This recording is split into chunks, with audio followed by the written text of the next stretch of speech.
Bonjour à tous, bienvenue dans la vidéo. Vous avez probablement entendu parler en ce moment, partout, on va vous parler d'Espagne et de F-35.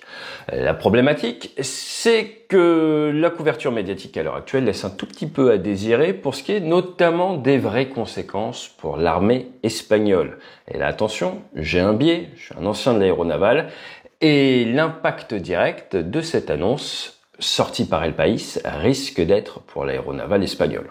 Ce que je vous propose dans cette vidéo, c'est d'essayer, dans un premier temps, de voir exactement ce qui s'est dit, d'aller à la source, ce que El País nous informe, et ensuite derrière, de regarder un petit peu le format de l'aéronaval, surtout de la chasse embarquée espagnole, mais également de son armée de l'air et de l'espace. Ensuite, de se poser la petite question des options européennes. Et derrière, d'ailleurs vous allez voir qu'il y en a certaines en plus qui ne sont pas pour l'instant évoquées. Et ensuite derrière, des petits two cents, se poser la question de la vraie impact de ces annonces, de cette décision pour ce qui est de la défense de l'Espagne et de l'Europe et de l'OTAN de manière un peu plus globale. Et spoiler alerte, n'oubliez pas que l'aéronaval espagnol actuellement équipé de AV8, qui attendait du coup des F-35 et ce ne sera pas le cas, est basé à Rota, qui est tout simplement la base où les Américains déploient leurs destroyers qui font le parapluie antimissile européen.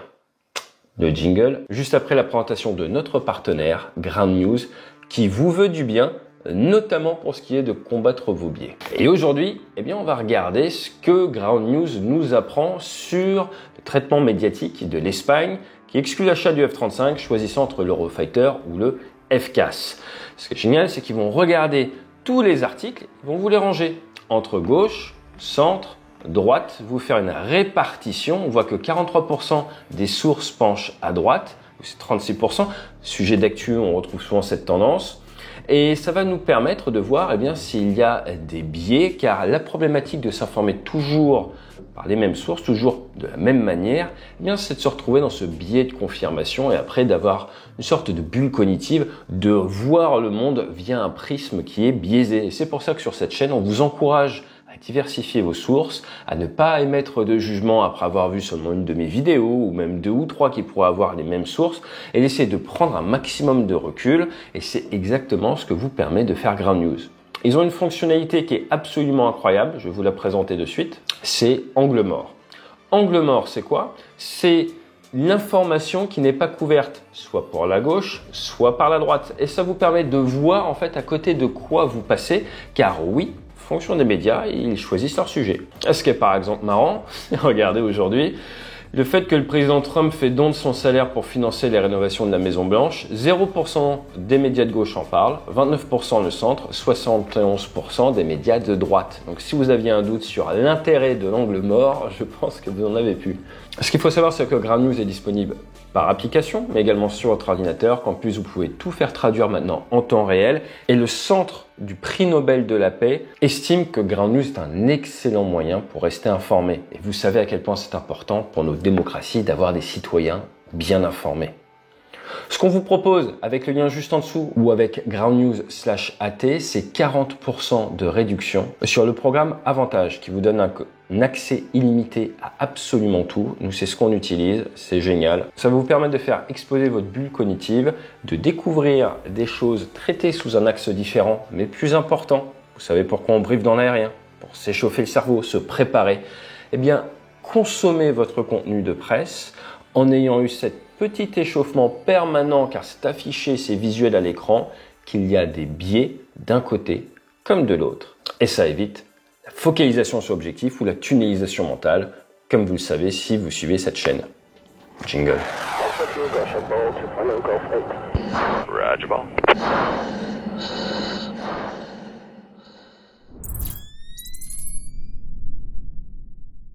Alors, ça fait plusieurs années que la Espagne tend vers le F-35. Pourquoi?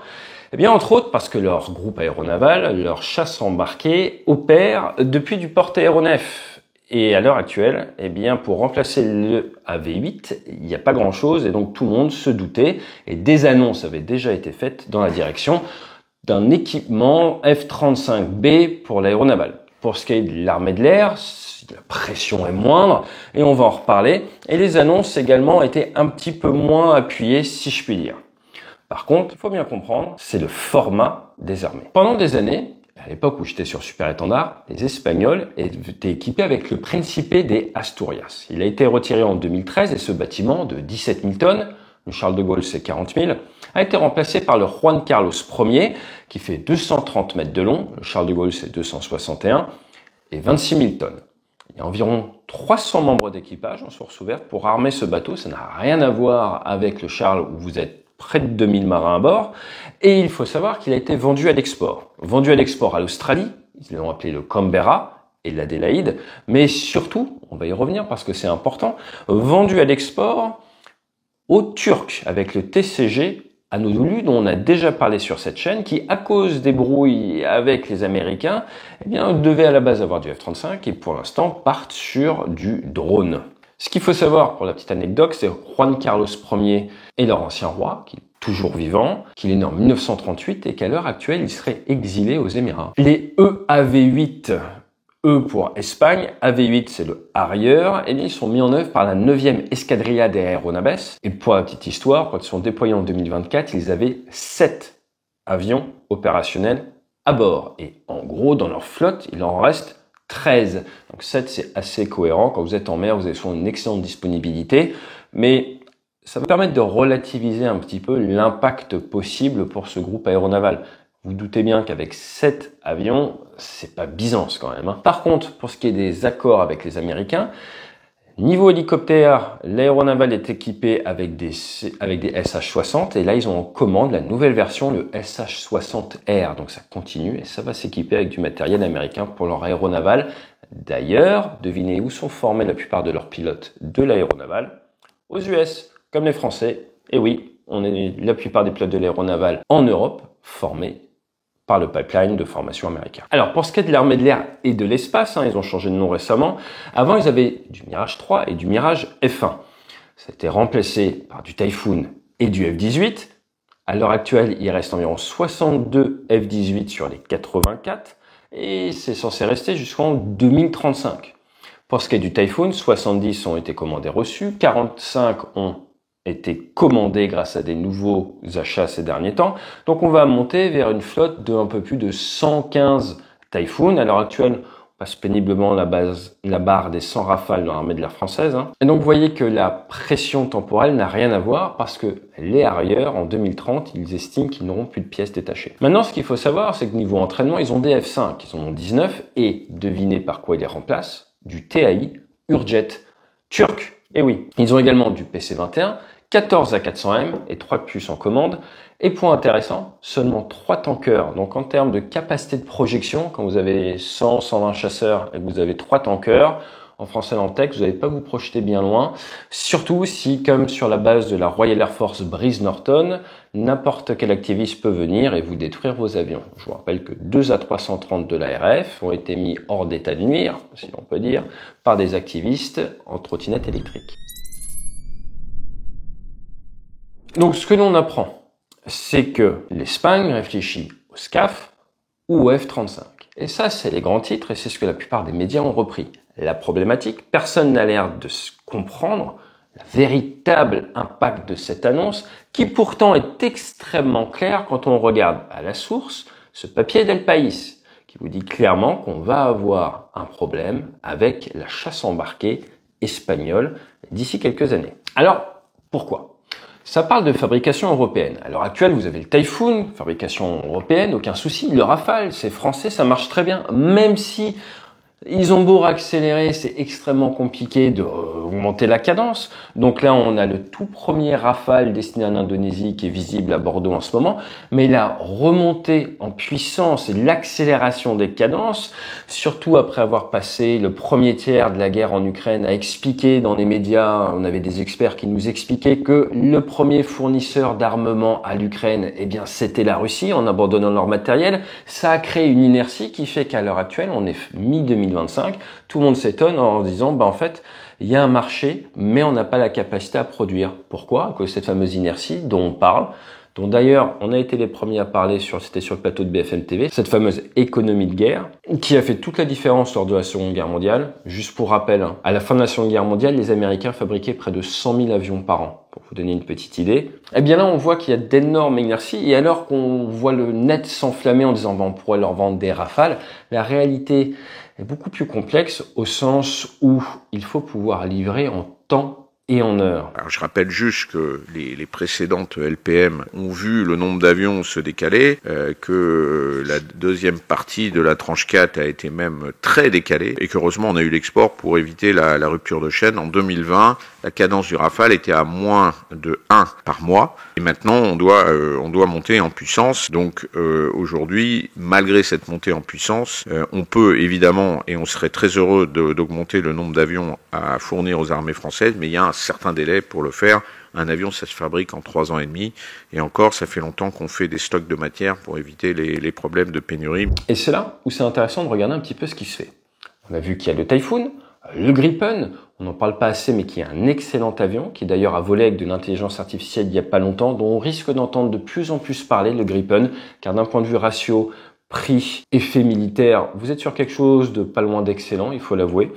Le Rafale, un excellent avion, limité à l'heure actuelle par sa capacité en fait à se produire et la vitesse à laquelle on va pouvoir augmenter les cadences. Et en embuscade, je ne sais pas si on peut dire que c'est européen, mais vous avez le Cannes. Et pourquoi je vous parle du Cannes? Parce que, encore récemment, un marché où on a vendu du Rafale, l'Indonésie, eh bien, vient d'annoncer qu'ils vont prendre 48 Cannes. Et comme vous l'avez vu, les Espagnols achètent du Hurjet et les Espagnols ont vendu aux Turcs leur bâtiment de type Juan Carlos. Alors, qu'est-ce qu'on fait de toutes ces informations? Déjà, ce qui est indispensable de comprendre, c'est que quand vous arrêtez une chasse embarquée, il est extrêmement compliqué de remonter en puissance. Et on a malheureusement un magnifique exemple, c'est celui de la Royal Navy. En 2010, pour des raisons budgétaires, des politiques extrêmement clairvoyants en Royaume-Uni ont décidé d'arrêter quasiment du jour au lendemain la chasse embarquée de la Royal Navy. Et alors qu'elle s'était illustrée dans les Malouines en 82, eh bien, ils ont arrêté les Harriers et en 2010, vous avez eu ce retrait avec des pilotes qui du jour au lendemain ont été remerciés, sont partis, sont retrouvés par exemple à Hong Kong, sont allés faire de la ligne, d'autres sont allés en Australie, changer d'armée, changer de pays. Bref, c'était un véritable massacre d'un point de vue RH. Et la problématique que les Anglais ont compris, c'est qu'après avoir décidé d'inverser la vapeur et de lancer 2 porte-aéronefs, eh bien, ils avaient plus le savoir-faire. Ils avaient tellement plus le savoir-faire qu'ils ont acheté du F-35B, décollage vertical, et que la première unité déployée sur les porte-aéronefs britanniques était des unités de l'USMC, les Marines américains, qui d'une certaine manière dans le package de vente avec les F-35B ont négocié, ok, on va venir et on va vous rapprendre l'aéronaval. Parce que ne vous y méprenez pas, vous prenez votre personnel, vous l'affectez ailleurs, vous tuez le savoir-faire, la remontée en compétences va prendre des décennies. Et on l'a vu avec, par exemple, la perte d'un F-35B ou encore des problématiques récurrentes qu'on peut voir chez la Royal Navy qui travaille du coup avec la Royal Air Force et qui travaille avec les Marines. Donc c'est pas comme si les Espagnols n'avaient pas un magnifique cas d'étude. S'ils décident d'arrêter leur aéronaval avec le retrait du AV8 sans avoir de remplaçant, Typhoon, c'est compliqué, ça va pas sur porte-aéronef. Gripen non plus.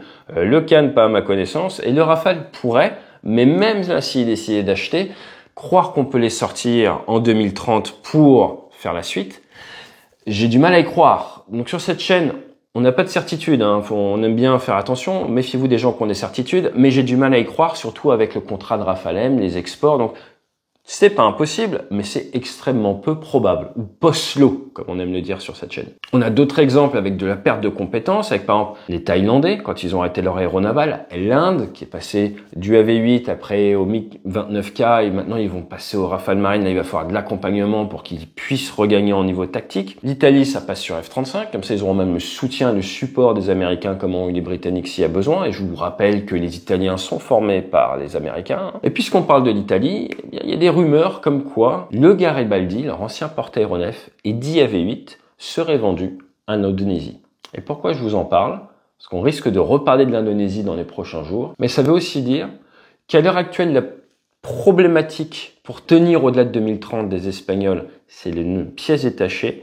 Et on pourrait peut-être se dire que les Italiens, qui sont prêts à vendre des AV8 aux Indonésiens, pourraient peut-être penser Europe avant et fournir des pièces, vendre du matériel aux Espagnols, ce qui leur permettrait de durer au-delà de 2030 et peut-être de tenir jusqu'à la possibilité d'un Rafale Marine. Ça devient réaliste.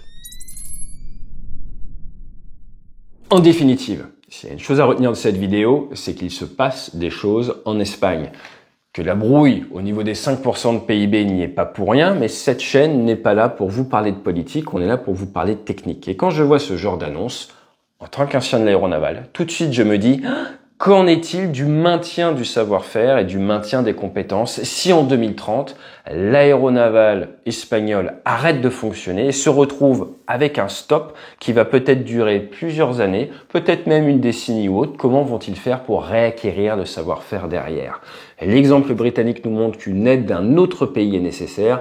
Croire que cette aide viendrait sans l'achat de matériel national et sans un certain volume qu'il permet. Si demain vous achetez des Rafale Marine, on a 3 flottilles de chasse, on va pas pouvoir vous envoyer une flottille de chasse chez vous. Ça risque d'être compliqué, il y a un moment où on peut pas.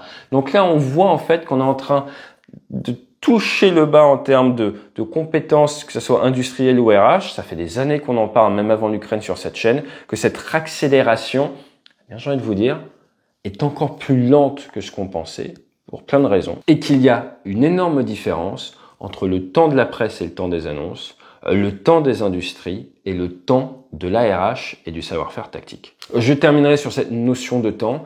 Les décisions d'achat d'aéronefs sont souvent des décisions qui se font sur le temps long, à cheval sur plusieurs gouvernements. Et ce genre de buzz dans la presse, qui alimente le business model de la presse, même si en soi ne nous apprend absolument rien de concret, et néanmoins l'opportunité de prendre un petit peu de recul, d'identifier les différents talons d'Achille, de voir dans quelle direction va la construction de la défense de nos voisins. Et je terminerai sur cette information importante du fait qu'ils ont 3 à 330 MRTT.